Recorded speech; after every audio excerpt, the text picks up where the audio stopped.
Hello everyone, welcome to Job Masters. तो आज हम नेक्स्ट टॉपिक को कवर करेंगे। कल हमने प्रोजेक्टाइल तक पूरा कंप्लीट कर लिया था, तो आज सबसे पहले हम पढ़ेंगे इनर्शिया। इनर्शिया के बारे में पढ़ेंगे। कल तक हमने अपना प्रोजेक्टाइल तक जो टॉपिक्स सारे कवर होते थे मोशन चैप्टर में, वो हमने कवर कर लिए। अब है इनर्शिया। तो सबसे पहले इनर्शिया है आपके सामने। होता क्या है इनर्शिया, ये हमने यहाँ पे जानना है कि इनर्शिया दोस्तों होता क्या है। ठीक है, तो सबसे पहले है इनर्शिया। इनर्शिया क्या होता है कि जब तक कोई जो चीज़ है वो रेस्ट में है तो रेस्ट में है, अगर मोशन में आ गई तो वो मोशन में है। ठीक है, तो जब तक आप सबसे अच्छी एग्जांपल ये है मैंने दी हुई आपको कि अभी दो गिलास है हमारे पास, ग्लास 1 एंड ग्लास 2 है। ठीक है, हमारे पास ग्लास 1 और ग्लास 2 है। करना क्या है, हमें एक बॉक्स टाइप की, मतलब यहाँ पे बॉक्स टाइप का लेके एक उस पर रख दिया यहाँ पे कॉइन। ठीक है, इस पे भी ऐसे बॉक्स है ये भी, और इसमें जो कॉइन था वो इस ग्लास के अंदर चला गया। इनर्शिया का इधर ये मीनिंग है, अगर कोई चीज़ रेस्ट पे है तो भाई वो रेस्ट पे है। जब तक उस पर कोई यूनिफॉर्मली कोई एक्सटर्नल फोर्स नहीं लगेगी तब तक वो अपनी पोजीशन में चेंज नहीं लाएगा, तब तक वो अपने मोशन में चीज़ नहीं आएगी। ठीक है, क्लियर हो गया। कहना क्या है इधर कि अभी देखो ये गिलास भी जो है, ये जो गिलास है ये भी अभी रेस्ट पे है, और इसके ऊपर जो प्लेट टाइप बॉक्स सा रखा हुआ है, मतलब प्लेट ही रखी है, मान लो एक स्क्वायर शेप में प्लेट रखी है, इसके ऊपर कोई है। अभी इसके ऊपर कोई फोर्स नहीं लग रही। जब इसके ऊपर फोर्स लगी, जब कोई बाहरी फोर्स लगी तो कॉइन गया ग्लास के अंदर। जो कॉइन है दोस्तों वो कहा गया इस गिलास के अंदर, और ये सारी जो चीज़ है ये यहाँ पे रेस्ट से किस में आ गई, मोशन में आ गई। ठीक है, रेस्ट से ये चीज मोशन में आ गई। कब, जब हमारी तरफ से यहाँ पे क्या लगी, एक्सटर्नल फोर्स लगी। ठीक है, तो आप डेफिनेशन भी देख सकते हो कि जब तक इस पे कोई एक्सटर्नल फोर्स नहीं लगती, कोई ऑब्जेक्ट पे आप अगर कोई एक्सटर्नल फोर्स नहीं लगाते भाई लोग, वो तब तक क्या रहता है, वो ऑब्जेक्ट आपका किस पे रहता है, रेस्ट में रहता है। क्लियर हो गया। And maintain a state of rest, uniform motion in the absence of external force is called inertia। अगर आपको पीडीएफ भी चाहिए नोट्स से रिलेटेड तो आप प्लीज़ कमेंट सेक्शन में मैसेज डाल सकते हैं, आपको नोट्स भी हम डिस्क्रिप्शन बॉक्स में दे देंगे। ठीक है, तो अभी आपको समझ आ गया होगा। हम आगे चलेंगे और ज़्यादा इसको डिटेल में देख लेते हैं कि मैम आप डिटेल में बताएं कि यहाँ पे एक बॉल रखी हुई है, ये अभी भाई रेस्ट पे है। एक बॉल है यहाँ पे, अभी बच्चे ये क्या है, रेस्ट पे है भाई लोग, ये अभी रेस्ट पे है। जब तक इसके ऊपर कोई क्या नहीं लगी, जब तक इस पे कोई फोर्स नहीं लगी, कहाँ से, बाहर से कोई एक्सटर्नल फोर्स नहीं लगी, तो ये मोशन में नहीं आया। ठीक है, जब तक इस पे कोई फोर्स नहीं लगी तो ये मोशन में नहीं आया। सबसे पहले तो हमने देखा इनर्शिया ऑफ रेस्ट, 3 लॉ है ना, इनर्शिया ऑफ रेस्ट, जिसे हम फर्स्ट लॉ ऑफ मोशन से भी जानते हैं कि फर्स्ट लॉ ऑफ मोशन जो है न्यूटन का, न्यूटन जी ने अपने जो लॉ दिए हैं 3, है ना, उन्होंने पहले में ये बोला कि अगर आपके पास कोई बॉडी है, कोई ऑब्जेक्ट है, अगर वो रेस्ट में है भाई, वो रेस्ट में ही है। कब तक वो मोशन में नहीं आएगा, जब तक मेरी तरफ से या किसी और की तरफ से कोई फोर्स ना लगे, कोई बल ना लगे। ठीक है, सो अब ये कोई ऑब्जेक्ट है, ये रेस्ट पे है। ठीक है, अब ये यहाँ पे ऑब्जेक्ट है, ये भाई लोग रेस्ट में है। अब इसमें एक्सटर्नल फोर्स क्या लगी है, इस पे एक्सटर्नल फोर्स क्या लगी, इस जो फुटबॉल को हमने किक किया तो इस पे एक्सटर्नल फोर्स लगी, तो ये मोशन में आ गई, ये किसी उसने किसी डायरेक्शन में वो चला गया। कोई डायरेक्शन में वो चला गया। तो ये motion, ball moves only when a force applied, ball तब मूव की जब इस पे फोर्स भाई अप्लाई की गई, ठीक है, जब इस पे क्या की गई है, फोर्स अप्लाई की गई है। इतना क्लियर हो गया। अब आगे ये हो गया आपके दो लॉ कंप्लीट यहाँ पे, ठीक है, ये आपका फर्स्ट लॉ कंप्लीट, सेकंड भी हो गया।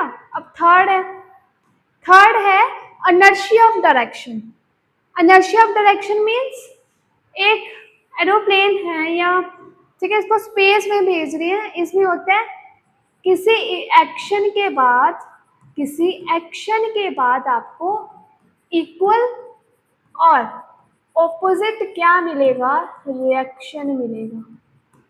फिजिक्स में आपको पता है थर्ड लॉ जो इसका है अपना न्यूटन का, वो बोलते हैं कि जो बोलते हैं कि इक्वल और ऑपोजिट क्या मिलता है, इक्वल और ऑपोजिट क्या मिलता है यहाँ पे, इक्वल और ऑपोजिट यहाँ पे रिएक्शन मिलता है, ठीक है, इक्वल और ऑपोजिट यहाँ पे रिएक्शन मिलता है। कब, जब कोई एक्शन के साथ आपका रिएक्शन क्या होता है, उल्टा हो रहा है। अब ये एरोप्लेन मूव कर रहा है, फोर्स लग रही है रॉकेट के ऊपर, कुछ यहाँ पे रिएक्शन हो रहा है, ऊपर की तरफ जा रहा है, और ऑपोजिटली फोर्स जो लग रही है, जो फोर्स गैसेस के फॉर्म में ऑपोजिट लग रही है, कुछ एक्शन भी हो रहा है, ऑपोजिट एक्शन भी हो रहा है, तो इसीलिए जो फोर्स है वो किसके इक्वल जो हो जाती है, नेगेटिव फोर्स के इक्वल हो जाती है। और आपका जो सेकेंड लॉ है वो F इक्वल टू एम में होता है।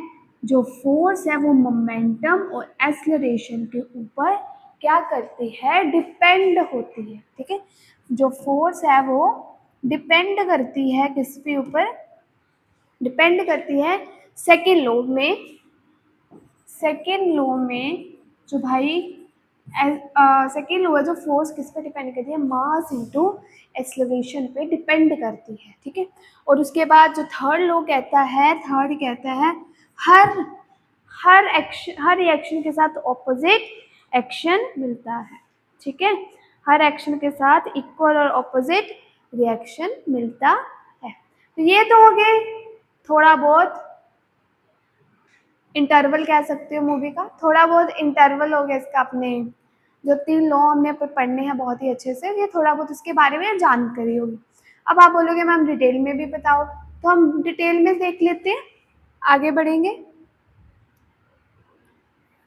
अब देखो यहाँ पे आप देख सकते हो क्या हो रहा है, ये भाई बहुत ही अपने मजे से गाड़ी चलाता हुआ आ रहा है, आगे गिरा जाके ठप करता, कैसे गिरा, अब ये रेस्ट पे उसकी बॉडी, वो आराम से अपनी गाड़ी चलाते चलाते आराम से आए। अब जो ये पत्थर से जब ये गाड़ी टकराई, टकराई जब, ये जो भाई है वो गिरा बाहर जाके, किसकी वजह से, क्योंकि इसके ऊपर लगी है यहाँ पे एक्सटर्नल फोर्स, क्योंकि यहाँ पे भाई लोग यहाँ पे लगी है एक्सटर्नल फोर्स लगी है, ठीक है।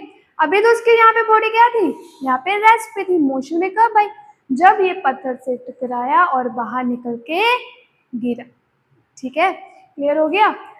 मेरा यहाँ पे सिर्फ यही कहने का मोटिव है कि फर्स्ट लॉ में क्या है, अगर आपकी बॉडी कोई रेस्ट पे है तो वो रेस्ट पे है, उस पर वो मोशन तब तक नहीं आएगा जब आप उस पर बल ना लगाओ, ठीक है, वो एक्सटर्नल बल ना लगाओ। अब ये मेरे पास पेन है, इसको मैंने हाथ में सिंपल ऐसे रखा है, तो मैं ये बिल्कुल रेस्ट में, जब तक मैं इसके ऊपर हाथ अपना दूसरा ना लगाऊं, उसको लिखूं ना, इस पर बल ना लगाऊं, तो ये अपने मोशन में नहीं आएगा, ठीक है।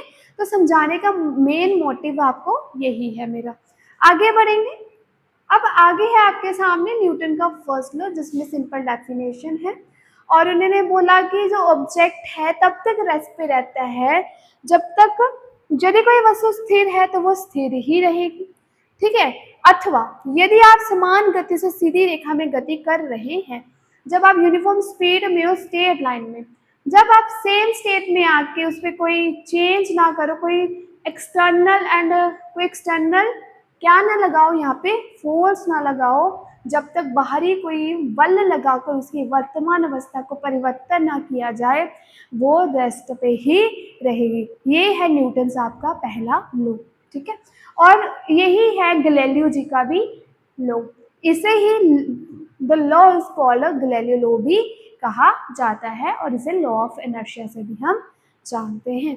डेफिनेशन पढ़ने से कुछ नहीं, सिर्फ आपको समझाना है। एग्जाम्पल देखिए, समझाया मैंने।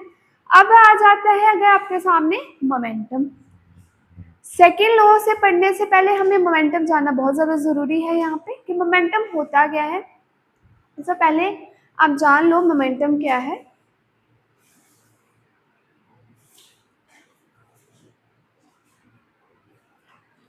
ठीक है, देखो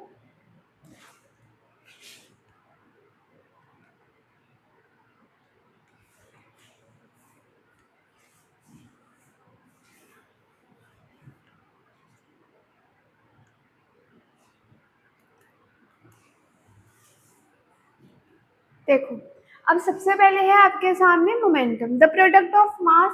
जो भाई मोमेंटम है, जो मोमेंटम है वो जो मोमेंटम है वो किस पे डिपेंड है? मास इंटू वेलोसिटी पे डिपेंड है। मोमेंटम जो है वो से हम पी से लिखते हैं। सभी को पता है कि मोमेंटम को हम किससे लिखते हैं? मोमेंटम को हम पी से लिखते हैं। तो जो अपना मोमेंटम है पी, वो किस पे डिपेंड है? वो डिपेंड है मास इंटू वेलोसिटी पे डिपेंड है, ठीक है।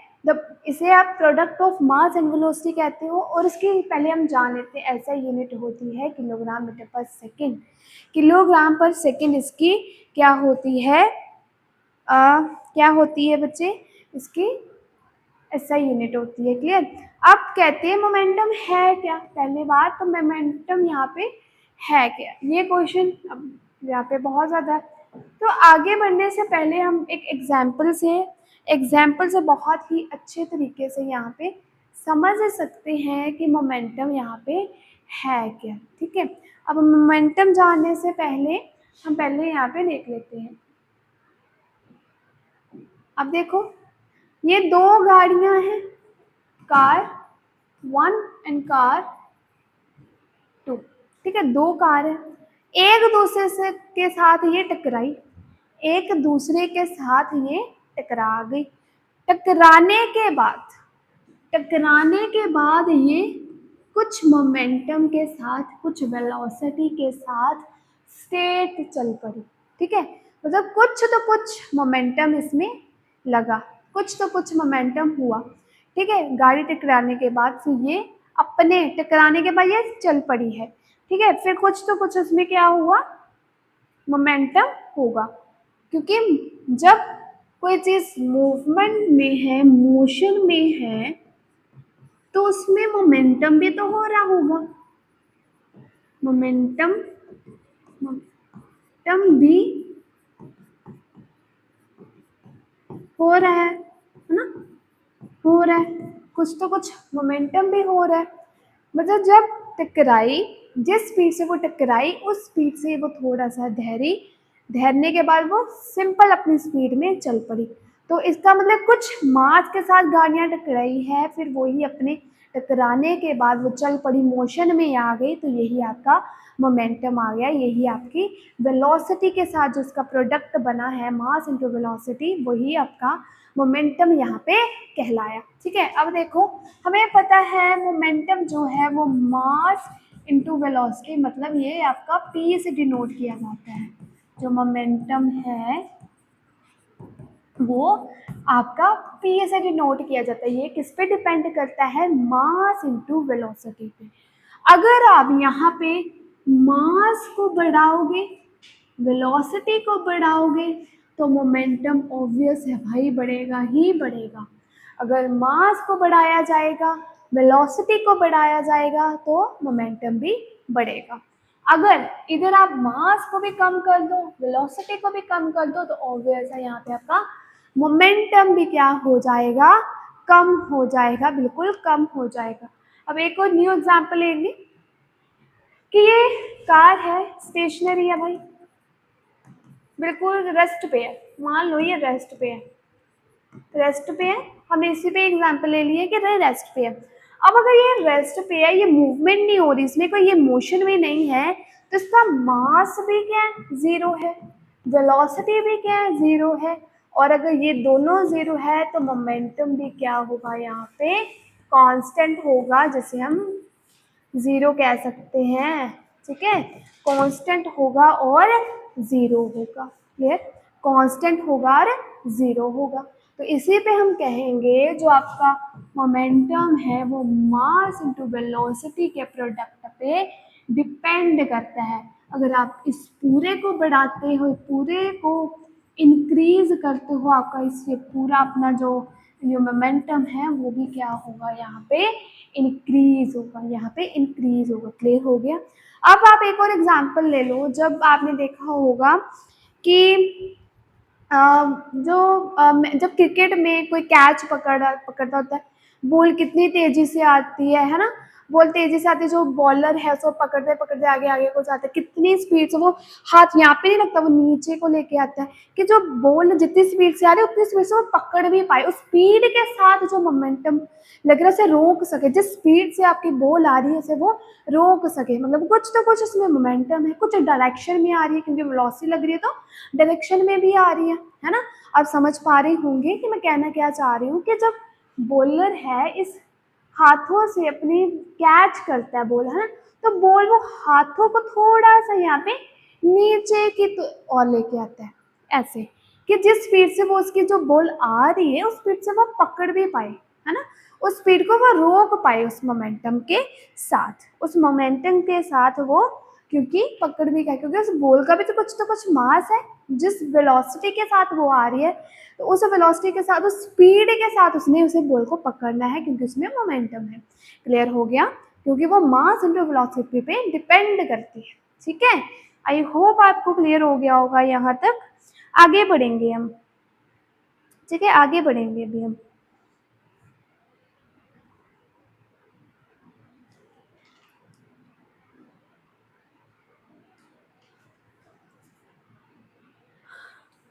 आगे बढ़ेंगे, आगे करते हैं अभी हम।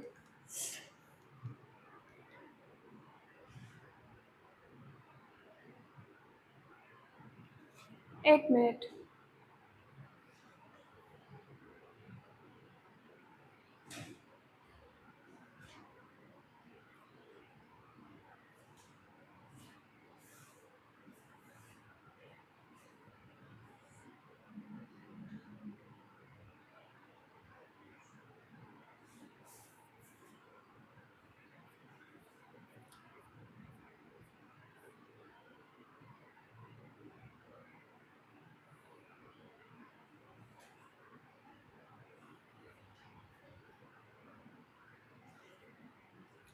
ठीक है, क्लियर हो गया होगा आपको।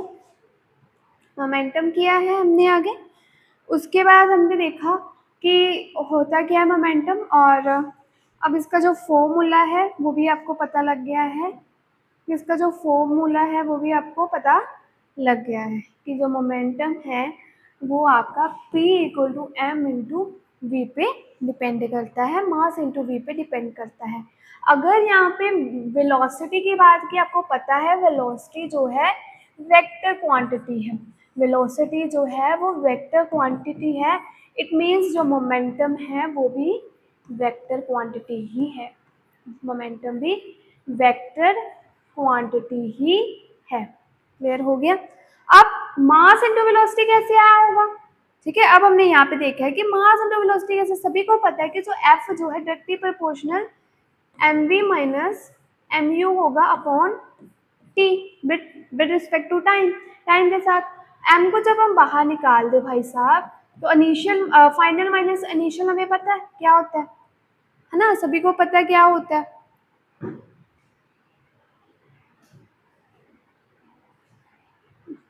तुम्हें पता है ये एक्सेलरेशन होती है, तो आपका जो सेकेंड लॉ है, अगर मैं उसको F equal to M into A लिख दूँ तो तब भी कुछ जायज़ नहीं जाएगा, तब भी कुछ जायज़ नहीं होगा, तब भी हम इसको इस तरह लिख सकते हैं। क्लियर हो गया?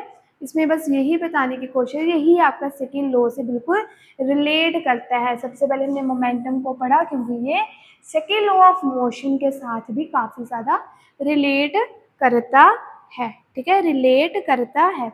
अब आगे पढ़ेंगे हम, आगे देखो, आगे पढ़ेंगे दोस्तों आगे कि अब देखो ये कुछ मास के साथ दो लड़के बॉल्स खेल मतलब फुटबॉल टाइप, जैसे हम बॉल्स एक दूसरे को कैच वाली खेलते थे ना छोटे होते, वो ये चीज़ है कि कुछ मास के साथ वो खेल रहे हैं, कुछ मास के साथ उनका कुछ मास है, बॉल का कुछ मास है, एक दूसरे की तरफ क्या कर रहे हैं, धकेल रहे हैं, मतलब दे रहे हैं, एक दूसरे को कैच करवा रहे हैं। ठीक है, और जो बॉल है इधर से उधर क्या कर रही है, मूव कर रही है, कुछ एक्सेलरेशन के साथ कर रही है, कुछ एक्सेलरेशन के साथ कर रही है ना, कुछ एक्सेलरेशन के साथ बॉल जो है भाई क्या कर रही है, मूव कर रही है, कुछ एक्सेलरेशन के साथ मूव कर रही है।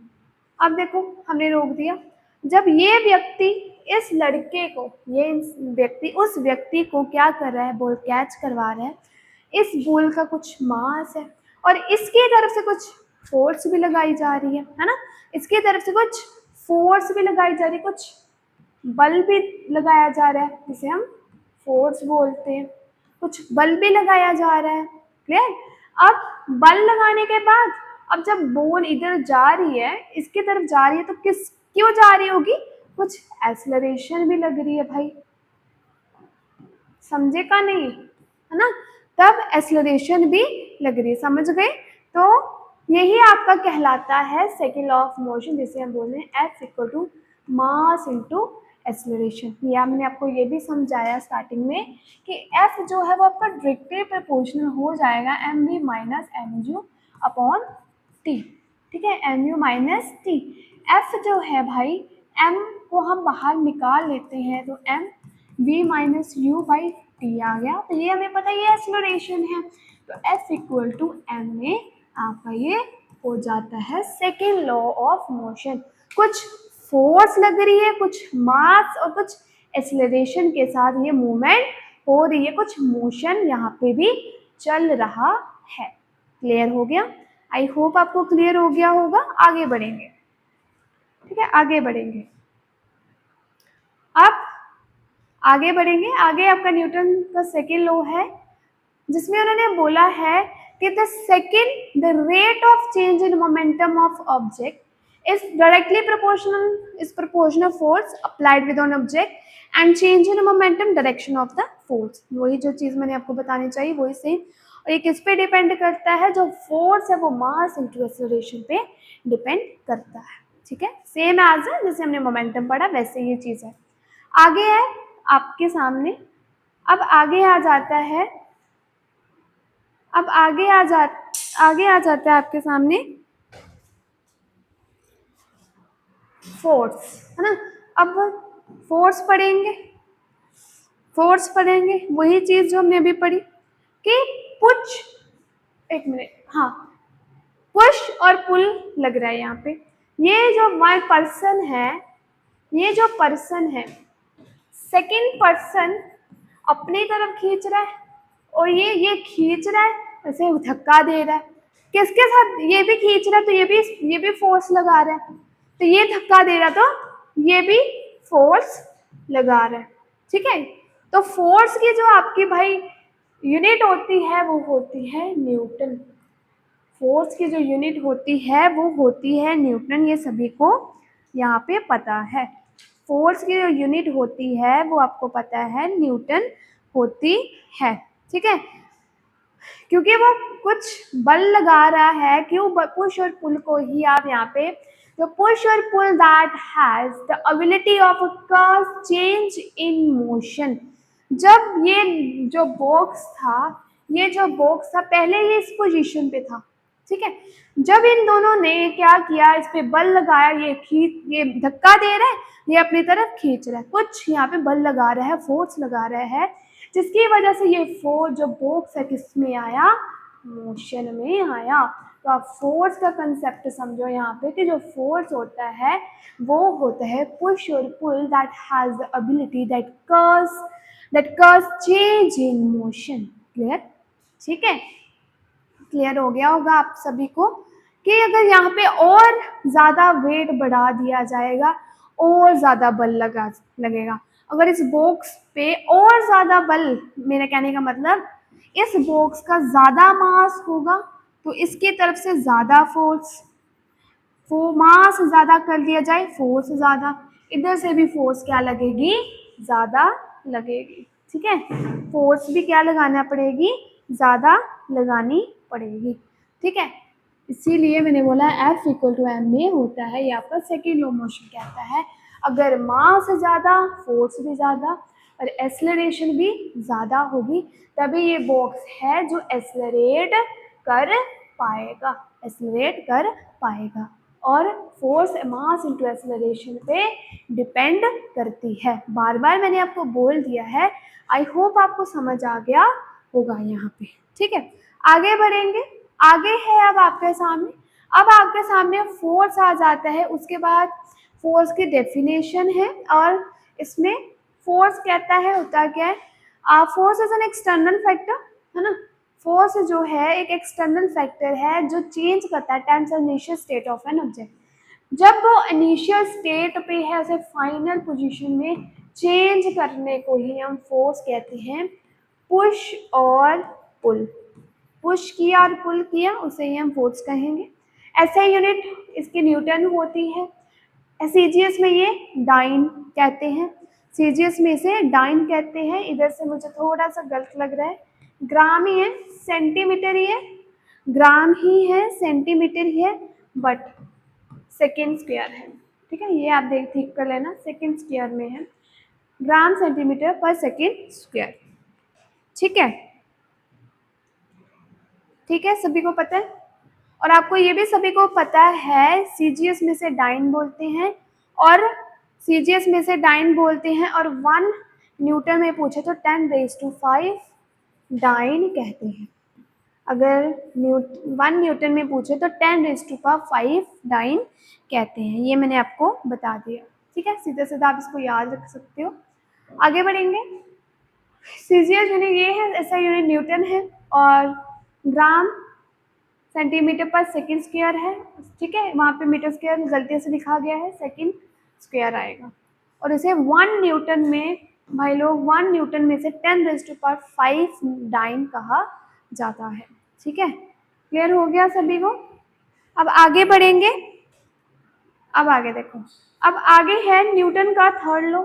अब न्यूटन का थर्ड लॉ क्या कहता है, ये व्यक्ति जो है जितनी फोर्स के साथ वो आगे आया, जितने मास के साथ वो आगे आया, मतलब थर्ड लॉ क्या कहता है कि हर एक चीज का एक्शन के साथ इक्वल और ऑपोजिट रिएक्शन मिलता है।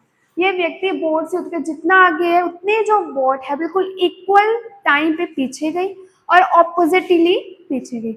अब ये तोप है, इससे भी गोला, जैसे देखो तोप है, इससे गोला जैसे पीछे, उतने ही ये एक्शन, जितना उसने एक्शन गोला जितनी दूर तक जाना चाहा उतने ही दूर तक ये जो पूरा है ये तोप जो है वो पीछे को वही। इट मीन्स, आगे देखते हैं हम, आगे देखेंगे कि for every action there is an equal but opposite reaction. हर एक एक्शन का आपको इक्वल और ऑपोजिट रिएक्शन यहाँ पे मिलेगा। ठीक है, क्लियर हो गया। आप एग्जाम्पल दे सकते हो, गन है, gun is fire, driver get push backward से, ड्राइवर भी कार चलाते थोड़ा सा बैक को आगे जाने को थोड़ा सा उसे भी बैक होना पड़ता है, और गन चलाते तो तब भी हमारे बाजू पे पूरा क्या लगता है, जोर लगता है, हमारी जो बाजू वो भी थोड़ी सी पीछे को हिट करती है। यही सबसे अच्छी इसकी एग्जाम्पल हो जाती है। क्लियर, ये हो गया आपका न्यूटन साहब का थर्ड लॉ। ओके, आगे बढ़ेंगे। आगे है इम्पल्स, आगे आपके सामने है आ जाता है इम्पल्स। ठीक है, तो इम्पल्स जो होता है उसका आप सीधा सीधा जान लो, चेंज ऑफ मोमेंटम को इम्पल्स कहा जाता है।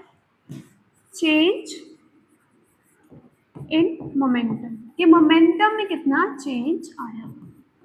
ठीक है, मोमेंटम में कितना चेंज आया, इसे हम इम्पल्स कहते हैं। When large force gets object short time, मतलब अगर बहुत ही ज़्यादा मात्रा में फोर्स लगानी पड़ी किसी बहुत ही कम टाइम में, ठीक है। तो then product of force into time interval, इसे हम क्या बोलेंगे, इम्पल्स बोलेंगे। जिसे मैं सीधा भाषा में बोलूँ तो चेंजिंग मोमेंटम, कितने टाइम में हमने उस गोल को कवर किया, कितने शॉर्ट टाइम में उसे कवर कर लिया है, ये इम्पल्स कहलाता है। आगे बढ़ेंगे। आगे चैप्टर आपका यहाँ तक ही है, तो आपका जो मोशन चैप्टर है वो हो गया है यहाँ तक फिनिश, ठीक है। तो मोशन बहुत ही अच्छे से हमने यहाँ तक कवर किया है। अगर आपको अच्छा लगा तो प्लीज़ लाइक करना, शेयर करना, ज़्यादा से ज़्यादा वीडियो को शेयर करना अपने फ्रेंड्स तक जो भी तैयारी कर रहे हैं गवर्नमेंट जॉब्स की, एंड हमारे चैनल को ज़रूर सब्सक्राइब करें। Thank you, have a wonderful day.